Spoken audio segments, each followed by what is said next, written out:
सोचिए, आप सोकर उठे और खुद को एक ऐसी जगह पाते हैं जहाँ चारों तरफ सिर्फ समंदर है, कोई इंसान नहीं, कोई आवाज नहीं, ना मोबाइल नेटवर्क, ना गूगल मैप, ना खाना, ना पानी, बस जंगल, चुप्पी और एक वीरान आइलैंड। और अब सोचिए, आपको वहाँ 1-2 दिन नहीं, पूरे 4 साल गुजारने हैं। हाँ, 4 साल बिना किसी इंसानी संपर्क के। कभी सोचा है, अगर आज आपका वाईफाई 1 घंटे के लिए बंद हो जाए तो आप बेचैन हो जाते हो।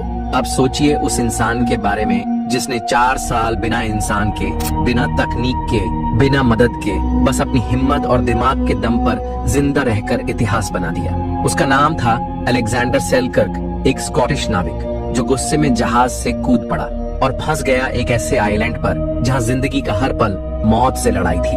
अब आप कहोगे, अरे भाई ये कौन था और उसने किया क्या? तो सुनो, सेलकिर्क ने जंगल में बकरियां पकड़कर खाई, पत्थरों से आग जलाई, खुद ही अपने कपड़े बनाए और बिल्लियों को दोस्त बनाकर पागलपन से खुद को बचाया। ये कहानी है अकेलेपन से लड़ने की, भूख, डर और टूटते हौसलों से टकराने की, और इंसान की सीमित स्थिति में असीम ताकत की। और मजेदार बात, उसकी यही असली कहानी बाद में बनी दुनिया की सबसे मशहूर किताब रॉबिन्सन क्रूसो का आधार। लेकिन क्या अलेक्जेंडर ने खुद को बचाया या किस्मत ने? क्या आप भी ऐसी सिचुएशन में जिंदा रह सकते हैं? और सबसे बड़ा सवाल, क्यों उसने खुद को मरने के लिए उस आइलैंड पर छोड़ने का फैसला किया? इस वीडियो में हम जानेंगे उसकी जिंदगी का सबसे बड़ा पछतावा, जंगल की सबसे भयानक रातें, और वो दिन जब 4 साल बाद एक जहाज ने उसे देखा। तो वीडियो को स्किप मत करना, क्योंकि ये कहानी आपकी सोच को हिलाकर रख देगी। अलेक्जेंडर सेलकर्क का जन्म 1676 में हुआ था, स्कॉटलैंड के एक छोटे से गांव में, लोअर लार्गो। एक ऐसा गांव जहां समंदर तो था, लेकिन सपनों की कोई गारंटी नहीं। उसका परिवार बड़ा था और आर्थिक हालत कह सकते हैं जैसे तैसे पेट चल रहा था। बचपन से ही अलेक्जेंडर थोड़ा अलग था, शरारती, तेज, लेकिन गुस्सैल। कई बार तो चर्च में भी लोगों से बहस कर बैठता। कहते हैं उसके अंदर बचपन से ही 2 चीजें थी, जिद और आजादी की भूख। अब सोचिए, एक ऐसा लड़का जिसे नियम पसंद नहीं, जो दूसरों के कहे में नहीं चलता, वो भला एक आम सी जिंदगी कैसे जीता? बस यहीं से शुरू होती है वो कहानी जिसमें अलेक्जेंडर ने घर छोड़ दिया और बन गया एक नाविक। लेकिन नाविक बनना कोई फिल्मी सपना नहीं था। तब के जमाने में समंदर का सफर मतलब हर पल खतरा, बीमारियां, समुद्री लुटेरे और सबसे खतरनाक, कप्तान की क्रूरता। अलेक्जेंडर को यह सब पता था, पर फिर भी उसने समंदर को चुना। शायद उसे अपने गुस्से और जिद के लिए एक खुला मैदान चाहिए था।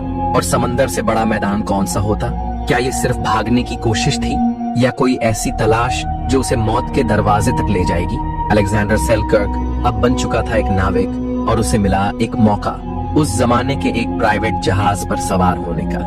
नाम था सिंके पोर्ट्स, एक इंग्लिश जहाज जिसे भेजा गया था स्पेनिश जहाजों को लूटने और खजाने ढूंढने के मिशन पर। अब सुनने में तो ये सब बहुत रोमांचक लगता है, गोल्ड, एडवेंचर, ओशन, लेकिन हकीकत एकदम उलटी थी। जहाज की हालत शुरू से ही खराब थी, लकड़ी चटक रही थी, नाविक बीमार पड़ रहे थे, और कप्तान की सोच थी बस आगे बढ़ो, मर भी गए तो परवाह नहीं। अलेक्जेंडर, जो अब तक रिबेलियस था, धीरे धीरे जहाज के हालात देखकर घबरा गया। सोचिए, आप ओला बुक करते हो और पता चलता है ड्राइवर ड्रंक है, गाड़ी के ब्रेक नहीं चलते, और गूगल मैप कह रहा है go at your own risk. अब बताइए, उतरोगे या चल दोगे? अलेक्जेंडर ने वही फैसला कर लिया, अगर इस जहाज में रहा तो मैं जिंदा नहीं बचूंगा। और तभी एक दिन जहाज पहुंचा एक वीरान आइलैंड पर। वहां पानी भरने के लिए रुका गया, और सेलकर्क ने कप्तान से कहा, या तो जहाज सुधारो या मुझे यहीं छोड़ दो। कप्तान ने कहा, ठीक है, रह जा, और जहाज वहां से निकल गया। अलेक्जेंडर पीछे रह गया, अकेला, एक अनजान आइलैंड पर, ना कोई इंसान, न लौटने का रास्ता। उसे लगा था कुछ दिन में कोई और जहाज आएगा, लेकिन वो नहीं जानता था अगले 4 साल तक कोई नहीं आएगा।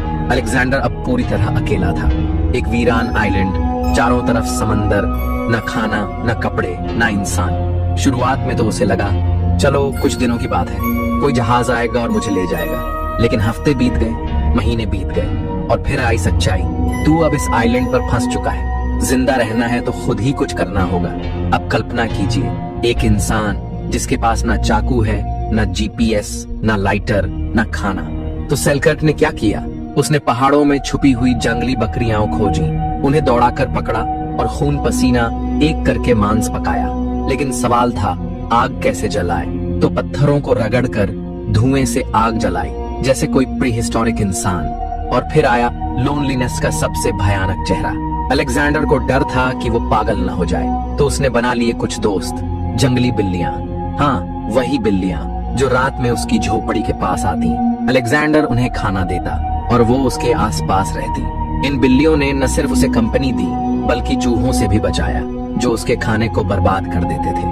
धीरे धीरे उसने घास फूस और पेड़ों से कपड़े बनाए, बारिश से बचने के लिए एक झोपड़ी बनाई और दिन में शिकार करता, रात में बैठकर तारे गिनता। हर दिन उसके अंदर एक नई लड़ाई थी, भूख, डर, अकेलापन और सबसे बड़ा डर, भूल जाने का डर। क्या कोई उसे कभी ढूंढेगा?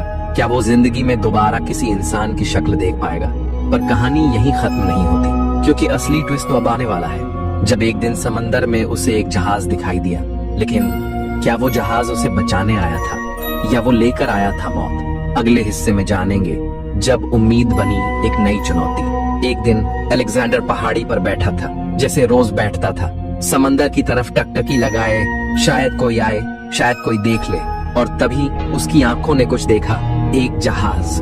उसकी सांसें तेज हो गईं, दिल धड़कने लगा, उम्मीद दौड़ने लगी रगों में। उसने आग जलाई, धुआं किया, जितना हो सके आवाज लगाई, हे ओवर हियर। अलेक्जेंडर के पास था सिर्फ धुआं और चिल्लाने की ताकत। लेकिन जैसे जैसे जहाज नजदीक आया, अलेक्जेंडर को कुछ अजीब लगा। झंडा स्पेनिश था, मतलब दुश्मन। अब याद रखिए, उस वक्त इंग्लैंड और स्पेन के बीच जबरदस्त दुश्मनी थी।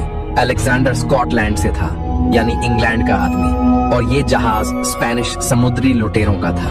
अब सवाल था, बच जाऊं या पकड़ा जाऊं? अगर स्पेनिश लुटेरों को पता चलता कि वो दुश्मन है, तो या तो उसे गुलाम बना लेंगे या फिर वहीं गोली मार देंगे। अलेक्जेंडर ने तुरंत फैसला लिया, भागो। वो जंगल की ओर दौड़ा, चट्टानों के पीछे छुप गया। सांसें थमी हुई थी, धड़कनें आसमान पर। वो जहाज कुछ घंटे रुका, किनारे तक आया, लेकिन अलेक्जेंडर ने खुद को किसी तरह छुपाए रखा। कुछ देर बाद वो जहाज चला गया। बच तो गया अलेक्जेंडर, पर अब उसके अंदर उम्मीद के साथ साथ डर भी घर कर चुका था। अब उसे एहसास हुआ, हर जहाज मदद नहीं लाता, कुछ जहाज मौत भी ला सकते हैं। और अब वो दिन आएगा जब एक सही जहाज आएगा, लेकिन उससे पहले अलेक्जेंडर को फिर से जीना सीखना होगा। क्या आप तैयार हैं अगले भाग के लिए?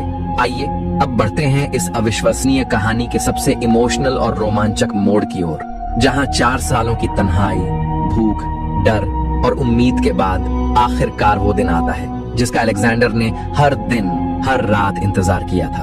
दिन गुजरते गए, हफ्ते, महीने और फिर साल। अलेक्जेंडर अब इस आइलैंड का हिस्सा बन चुका था। वो अब डरता नहीं था जंगल से, वो अब चौंकता नहीं था तन्हाई से।